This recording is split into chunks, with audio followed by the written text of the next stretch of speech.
Hola, ¿qué tal mis hermanos? Les saludo en esta nueva semana esperando se encuentren bien, con la esperanza siempre puesta en nuestro amado Maestro, pues sé que pasamos por tiempos difíciles y tristes, y solo puede sostenernos la confianza en Jesús y la misericordia que recibimos de Él cada día. Les invito que para mientras esperamos en Él, no nos olvidemos de escuchar, consolar, acompañar o brindar a un hermano o a un amigo, a un familiar, una oración. Parecen cosas pequeñas, pero serán de gran bendición para todo aquel que las recibe. Ahora quiero invitarlos a escuchar las notas de la hermana Elena G. de White para la lección número 3 de este cuarto trimestre del año 2020. Y amarás a Jehová tu Dios de todo tu corazón y de toda tu alma y con todas tus fuerzas. Deuteronomio capítulo 6, versículo 5. Sábado 10 de octubre. La ley como educadora. En el Sermón del Monte de Cristo fueron dadas la luz y la verdad, y se establecieron principios que se aplican a toda condición de la vida y a todo deber que Dios requiere de nosotros. Cristo había venido para magnificar y engrandecer la ley que Él mismo había proclamado desde el monte Sinaí a su pueblo escogido durante su peregrinación por el desierto. En todas sus lecciones, Cristo buscó impresionar en las mentes y los corazones de sus oyentes los principios que subyacen a la gran norma de justicia. Les enseñó que si guardaban los mandamientos de Dios, el amor por Dios y por sus prójimos se manifestarían en su vida diaria. Buscó inculcar en sus corazones el amor que sentía por la humanidad. De esta forma sembró las semillas de la verdad, cuyos frutos producirán una rica cosecha de santidad y belleza de carácter. La santa influencia no solo se seguirá extendiendo mientras el tiempo dure, sino que sus resultados se sentirán por toda la eternidad. Santificará las acciones y tendrá una influencia purificadora donde quiera que exista. Reflejemos a Jesús, página 53. La ley no se proclamó en el Sinaí para beneficio exclusivo de los hebreos. Dios los honró haciéndolos guardianes y custodios de su ley, pero habían de tenerla como un santo legado para todo el mundo. Los preceptos del Decálogo se adaptan a toda la humanidad y se dieron para la instrucción y el gobierno de todos. Son 10 preceptos breves, abarcantes y autorizados que incluyen los deberes del hombre hacia Dios y hacia sus semejantes, y todos se basan en el gran principio fundamental del amor. Amarás al Señor tu Dios de todo tu corazón, y de toda tu alma, y de todas tus fuerzas, y de todo tu entendimiento, y a tu prójimo como a ti mismo. Lucas capítulo 10, versículo 27. Véase también Deuteronomio capítulo 6, versículo 4 y 5. Levítico capítulo 19 y versículo 18. En los 10 mandamientos, estos principios se expresan en detalle y se presentan en forma aplicable a la condición y circunstancias del hombre. Historia de los Patriarcas y Profetas, página 312. El Salvador, simbolizado en los ritos y ceremonias de la ley judía, es el mismo que se revela en el Evangelio. Las nubes que envolvían su divina forma se han esfumado, la bruma y las sombras se han desvanecido, y Jesús, el Redentor del mundo, aparece claramente visible. El que proclamó la ley desde el Sinaí y entregó a Moisés los preceptos de la ley ritual, es el mismo que pronunció el sermón sobre el monte. Los grandes principios del amor a Dios que él proclamó como fundamento de la ley y los profetas son sólo una reiteración de lo que él había dicho por medio de Moisés al pueblo hebreo. Oye Israel, Jehová nuestro Dios, Jehová uno es, y amarás a Jehová tu Dios de todo tu corazón y de toda tu alma y con todo tu poder, y amarás a tu prójimo como a ti mismo. Deuteronomio capítulo 6, versículo 4 y 5. Levítico capítulo 19, versículo 18. El Maestro es el mismo en las dos dispensaciones. Las demandas de Dios son las mismas. Los principios de su gobierno son los mismos, porque todo procede de aquel en el cual no hay mudanza ni sombra de variación. Santiago capítulo 1 versículo 17. Historia de los Patriarcas y Profetas, página 390. Domingo 11 de octubre. Amar y temer a Dios. Los maestros religiosos debieran prestar mayor atención a la obra de instruir al pueblo en los hechos y las lecciones de la historia bíblica, y asimismo en las advertencias y los requisitos del Señor. Todas estas cosas deben presentarse en lenguaje sencillo, adaptado a la comprensión de los niños. Cuidar de que los jóvenes reciban instrucción en las Escrituras debe ser parte de la obra de los ministros y de los padres de familia. Los padres de familia pueden y deben interesar a sus hijos en los variados conocimientos que se encuentran en las sagradas páginas. Pero si quieren interesar a sus hijos e hijas en la palabra de Dios, ellos mismos deben sentir interés por ella. Deuteronomio capítulo 11 versículo 19. Los que quieran que sus hijos amen y reverencien a Dios deben hablar de su bondad, majestad y poder según se revelan en su palabra y en las obras de la creación. Cada capítulo y cada versículo de la Biblia es una comunicación directa de Dios a los hombres. Debiéramos atar sus preceptos en nuestras manos como señales y como frontales entre nuestros ojos. Si se los estudia y obedece, conducirán al pueblo de Dios como fueron conducidos los israelitas por la columna de nube durante el día y la columna de fuego durante la noche. Historia de los Patriarcas y Profetas, página 537 y 538. La verdadera reverencia hacia Dios nos es inspirada por un sentido de su infinita grandeza y un reconocimiento de su presencia. Este sentido del invisible debe impresionar profundamente todo el corazón. La presencia de Dios hace que tanto el lugar como la hora de la oración sean sagrados, y al manifestar reverencia por nuestra actitud y conducta, se profundiza en nosotros el sentimiento que la inspira. Santo y temible es su nombre. Salmos capítulo 111, versículo 9. Declara el salmista: los ángeles se velan el rostro cuando pronuncian ese nombre. Con qué reverencia debieran pronunciarlo nuestros labios, puesto que somos seres caídos y pecaminosos. Profetas y Reyes, página 34. Dios quiere que advirtáis la presencia divina, su paz y consuelo, su gracia y gozo transformarán la sombra de muerte en radiante mañana y bienaventurada luz. Un espíritu de reverencia comprende que el corazón debe ser custodiado por el poder de Dios. Los ángeles ministradores abren los ojos de la mente y el corazón para que éstos puedan ver cosas admirables en la ley divina, en el mundo natural y en las cosas eternas reveladas por el Espíritu Santo. Mi vida hoy, página 300. Dios nos amó con amor indecible, y nuestro amor hacia Él aumenta a medida que comprendemos algo de la largura, la anchura, la profundidad y la altura de este amor que excede todo conocimiento.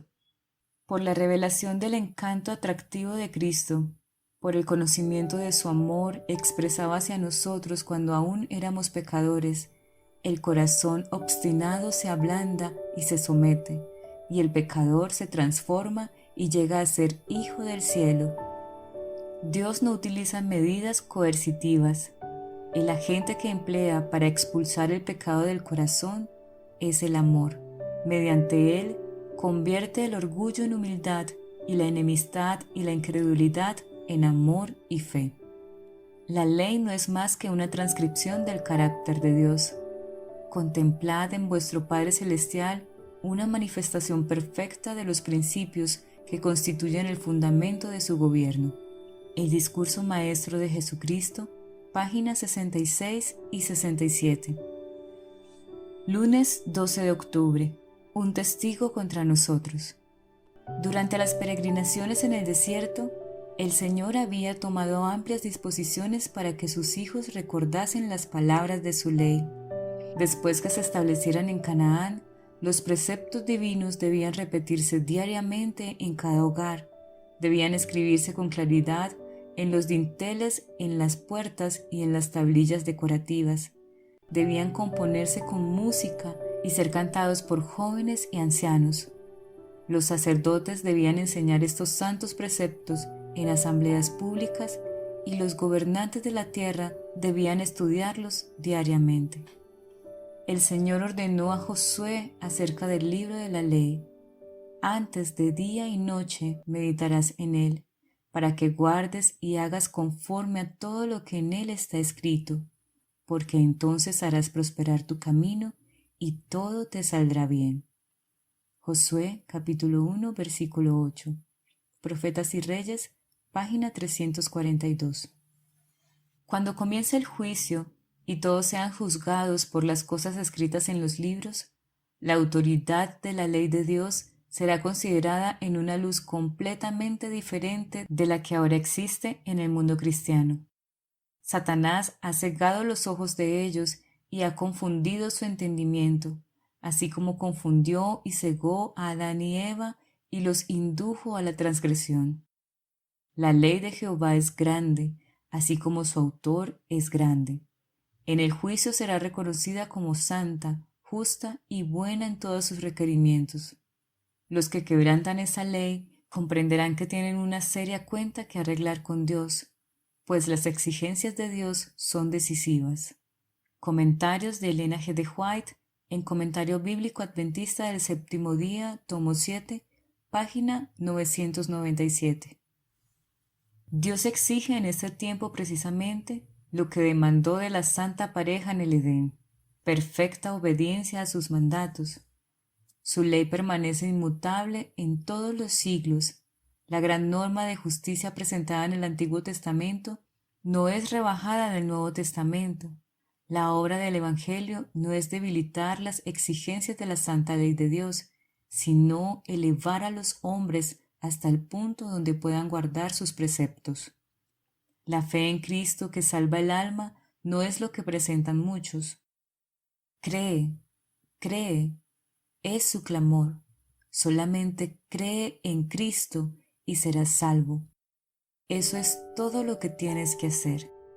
La verdadera fe confía plenamente en Cristo para la salvación, pero al mismo tiempo inducirá a una perfecta conformidad con la ley de Dios. La fe se manifiesta mediante las obras, y el apóstol Juan declara: el que dice, yo le conozco, y no guarda sus mandamientos, el tal es mentiroso. Es imposible que exaltemos la ley de Jehová a menos que nos aferremos de la justicia de Jesucristo. Comentarios de Elena G. de White en Comentario Bíblico Adventista del Séptimo Día, tomo 6, página 1072 y 1073.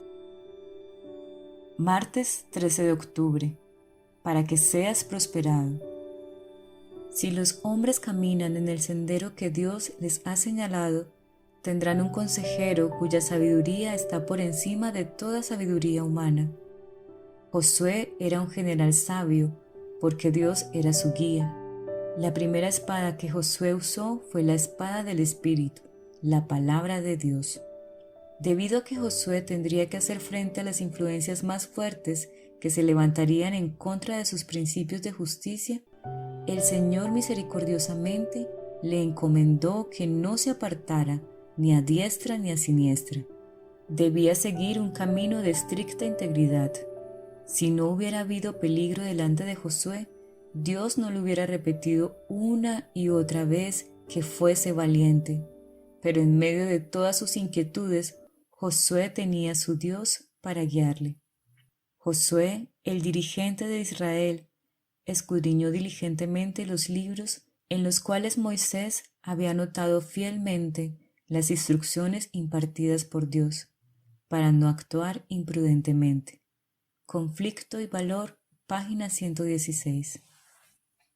Así como la Biblia presenta dos leyes, una inmutable y eterna, la otra provisional y temporaria, así también hay dos pactos, El pacto de la gracia se estableció primeramente con el hombre en el Edén, cuando después de la caída se dio la promesa divina de que la simiente de la mujer heriría a la serpiente en la cabeza. Este pacto puso al alcance de todos los hombres el perdón y la ayuda de la gracia de Dios para obedecer en lo futuro mediante la fe en Cristo. También les prometía la vida eterna si eran fieles a la ley de Dios. Así recibieron los patriarcas la esperanza de la salvación. Aunque este pacto fue hecho con Adán y más tarde se le renovó a Abraham, no pudo ratificarse sino hasta la muerte de Cristo. Existió en virtud de la promesa de Dios desde que se indicó por primera vez la posibilidad de redención. Fue aceptado por fe. No obstante, cuando Cristo lo ratificó, fue llamado el pacto nuevo. La ley de Dios fue la base de este pacto, que era sencillamente un arreglo para restituir al hombre a la armonía con la voluntad divina, colocándolo en situación de poder obedecer la ley de Dios. Historia de los Patriarcas y Profetas, página 386 y 387. Debemos tomar nuestra posición reconociendo plenamente el poder y la autoridad de la palabra de Dios, sea que esté de acuerdo con nuestras opiniones preconcebidas o no. Tenemos un libro guía perfecto. El Señor nos ha hablado, y sean cuales fueren las consecuencias, debemos recibir su palabra y practicarla en la vida diaria. De lo contrario, estaremos escogiendo nuestra propia versión del deber y haciendo exactamente lo contrario de lo que nuestro Padre Celestial ha planeado que hagamos. No nos pertenecemos a nosotros mismos para hacer lo que nos plazca. Somos llamados a ser representantes de Cristo. Fuimos comprados por precio. Como hijos e hijas elegidos de Dios, hemos de ser hijos obedientes, que actúen de acuerdo con los principios de su carácter, como están revelados por medio de su Hijo. El Ministerio Médico, página 337 y 338. Miércoles 14 de octubre. El afán y las luchas de los que guardan la ley. Ezequías y sus asociados instituyeron varias reformas para fortalecer los intereses espirituales y temporales del reino. En todo Judá, el rey ejecutó lo bueno, recto y verdadero delante de Jehová su Dios. En todo cuanto comenzó, hízolo de todo corazón y fue prosperado. En Jehová Dios de Israel puso su esperanza, y no se apartó de él, sino que guardó los mandamientos que Jehová prescribió a Moisés. Y Jehová fue con él, y en todas las cosas a que salía prosperaba. Segunda de Crónicas, capítulo 31, versículos 20 y 21. Segunda de Reyes, capítulo 18, versículos 5 al 7. El reinado de Ezequías se caracterizó por una serie de providencias notables que revelaron a las naciones circundantes que el Dios de Israel estaba con su pueblo.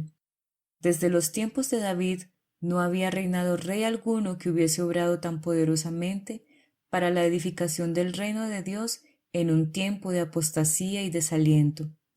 El moribundo rey había servido fielmente a su Dios y había fortalecido la confianza del pueblo en Jehová como su gobernante supremo. Profetas y Reyes, página 250 y 252. Jesús no se interpuso para librar a su siervo, Juan el Bautista. Sabía que Juan soportaría la prueba. Gozosamente habría ido el Salvador a Juan para alegrar la lobreguez de la mazmorra con su presencia, pero no debía colocarse en las manos de sus enemigos ni hacer peligrar su propia misión. Gustosamente habría librado a su siervo fiel, pero por causa de los millares que en años ulteriores debían pasar de la cárcel a la muerte, Juan había de beber la copa del martirio. Mientras los discípulos de Jesús languideciesen en solitarias celdas o pereciesen por la espada, el potro o la hoguera, aparentemente abandonados de Dios y de los hombres, ¿qué apoyo iba a ser para su corazón el pensamiento de que Juan el Bautista, cuya fidelidad Cristo mismo había atestiguado, había experimentado algo similar. Se le permitió a Satanás abreviar la vida terrenal del mensajero de Dios, pero el destructor no podía alcanzar esa vida que está escondida con Cristo en Dios. Colosenses capítulo 3, versículo 3. Se regocijó por haber causado pesar a Cristo, pero no había logrado vencer a Juan. La misma muerte le puso para siempre fuera del alcance de la tentación. En su guerra, Satanás estaba revelando su carácter. Puso de manifiesto, delante del universo que la presenciaba, su enemistad hacia Dios y el hombre. El deseado de todas las gentes, página 196. A todos nos tocan a veces momentos de intensa desilusión y profundo desaliento. Días en que nos embarga la tristeza y es difícil creer que Dios sigue siendo el bondadoso benefactor de sus hijos terrenales. Días en que las dificultades acosan al alma, en que la muerte parece preferirle a la vida. Entonces es cuando muchos pierden su confianza en Dios y caen en la esclavitud de la duda y la servidumbre de la incredulidad. Si en tales momentos pudiésemos discernir con percepción espiritual el significado de las providencias de Dios, veríamos ángeles que procuran salvarnos de nosotros mismos y luchan para asentar nuestros pies en un fundamento más firme que las colinas eternas. Y nuestro ser se compenetraría de una nueva fe y una nueva vida. Profetas y Reyes, página 119. Jueves 15 de octubre. Jesús nuestro ejemplo. Si alguno quiere venir en pos de mí, dijo Cristo, niéguese a sí mismo, tome su cruz cada día y sígame. Lucas capítulo 9, versículo 23. Esta es la prueba del discipulado. Si los miembros de la Iglesia fueran hacedores de la palabra, como solemnemente se comprometieron a hacerlo en ocasión de su bautismo, amarían a sus hermanos y estarían tratando continuamente de fomentar la unidad y la armonía. Los que creen en Cristo y caminan humildemente con Él y tratan de ver qué pueden hacer para ayudar, bendecir y fortalecer las almas de los demás, colaboran con los ángeles que sirven a los herederos de la salvación. Jesús les da gracia, sabiduría y justicia y los convierte en bendición para todos aquellos con quienes se relacionan. Mientras más humildes son en su propia opinión, más bendiciones reciben de Dios, porque éstas no los exaltan. Usan correctamente sus bendiciones porque las reciben para impartirlas. Cada día con Dios, página 354. Cristo vino a nuestro mundo y vivió en un hogar de aldeanos. Vistió las mejores ropas que sus padres pudieron proveerle, pero fueron ropas de campesino. Anduvo por ásperos senderos y escaló las pronunciadas laderas de las colinas y montañas. Cuando caminaba por las calles, estaba aparentemente solo, porque los ojos humanos no podían contemplar a sus asistentes celestiales. Aprendió el oficio de carpintero para poder señalar como honorable y ennoblecedora toda labor honesta realizada con los que trabajan con la mira puesta en la gloria de Dios. Cristo, el Señor de toda la tierra, fue un humilde artesano, no fue comprendido y se lo trató con desdén y desprecio, pero había recibido su comisión y autoridad del poder más elevado, del soberano del cielo. Los ángeles fueron sus servidores, porque Cristo estaba ocupado en los negocios de su Padre, tanto cuando trabajaba junto al banco de carpintero como cuando realizaba milagros para las multitudes. Su obra comenzó al ennoblecer el humilde oficio del artesano que debía esforzarse por lograr su pan cotidiano. Si la vida de Cristo hubiera transcurrido entre los grandes y los ricos, el mundo de los que debían trabajar duramente se habría visto privado de la inspiración que el Señor quería que tuviera. Alza tus ojos, página 65. En vez de pensar en vuestros desalientos, pensad en el poder a que podéis aspirar en el nombre de Cristo. Aférrese vuestra imaginación a las cosas invisibles. Dirigid vuestros pensamientos hacia las manifestaciones evidentes del gran amor de Dios por vosotros. La fe puede sobrellevar la prueba. resistir a la tentación y mantenerse firme ante los desengaños. Jesús vive y es nuestro abogado. Todo lo que su mediación nos asegura es nuestro. ¿No creéis que Cristo aprecia a los que viven enteramente para Él? ¿No pensáis que visita a los que, como el amado Juan en el destierro, se encuentran por su causa en situaciones difíciles? Dios no consentirá en que sea dejado solo uno de sus fieles obreros, para que luche con gran desventaja y sea vencido. Él guarda como preciosa joya a todo aquel cuya vida está escondida con Cristo en Él. De cada uno de ellos dice: ponerte he como anillo de sellar, porque yo te escogí. Ageo capítulo 2, versículo 23. El Ministerio de Curación, página 388 y 389. Mis queridos hermanos, hoy el Señor de nuevo nos insta a guardar sus preceptos, a enseñarlos en nuestro hogar y a compartirlos con el mundo. Señor, ayúdanos a llevar a cabo tu voluntad, a ser fieles discípulos y a ser las voces que ahora proclamen tu palabra, tu amor y tu justicia. Dios los bendiga y los dirija en su santa voluntad.